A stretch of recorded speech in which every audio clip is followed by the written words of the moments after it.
Beginning September 12th and running through November 2nd, Hasted Kreitler will be exhibiting Across the Ravaged Land, photographs by Nick Brandt. Welcome to the final installment of the trilogy of books that I've been working on for the last 12 years. This exhibition is Across the Ravaged Land.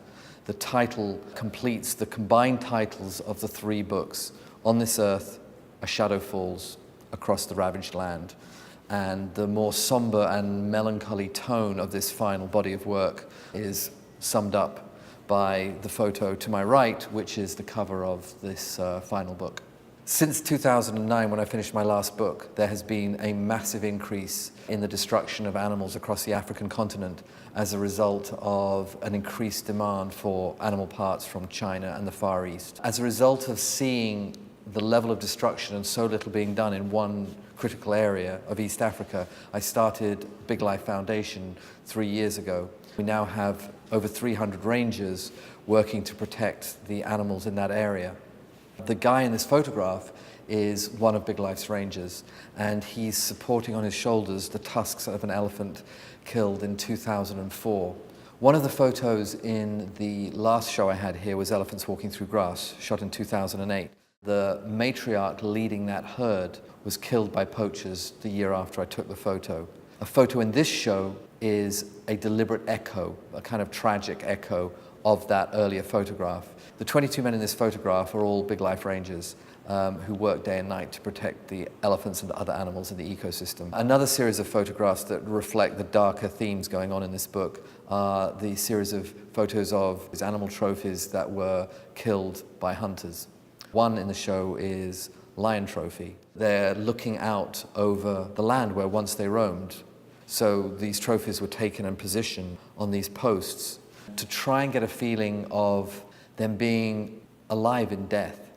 Lion and Wildebeest is actually one of my favorite photos. It has so many elements that I normally would avoid photographing. It's shot in the middle of the day in glaring sunlight. It features a very prominent dead creature, and the lion has its mouth open. And just in the same way that you wouldn't take a photograph, a portrait of a human being with his or her mouth hanging open, I don't want to with animals either. One of the reasons the photo for me is personally so powerful is that it's a double portrait.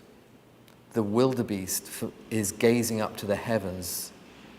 It's kind of, again, it's sort of alive in death. In the photo Elephant Skull, a group of elephants over the course of half an hour came over to this skull lying on the ground and one by one touched it, felt it, rolled it around, smelled it, and you really felt unequivocally that they knew exactly who this elephant was and were sort of paying its respects. I don't consider that anthropomorphizing. In the photo of the two elephants, I wanted a deliberate sense of ambiguity as to whether the elephant on the ground was alive or dead. The good news is she's alive. But when I saw these two elephants in that position, what struck me was that I had never, in all my years, seen the baby standing over a living elephant. Typically, you only see that when the elephant on the ground is dead. This particular elephant is my favorite of all the elephants in Amboseli. I followed him for 3 weeks, waiting to get the portrait that I wanted of him.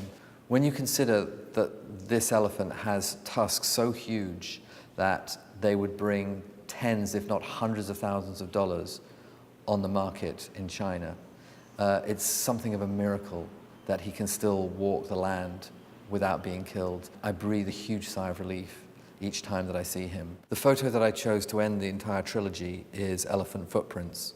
We don't know where that elephant is going or whether it makes it back. For me, the photo begs the question, will these footprints ultimately become the footprints of elephants past? I just hope that mankind comes to its senses and allows the elephants to cross these lands for generations to come. View the works of Nick Brandt at Hasted Kreitler from September 12th through November 2nd.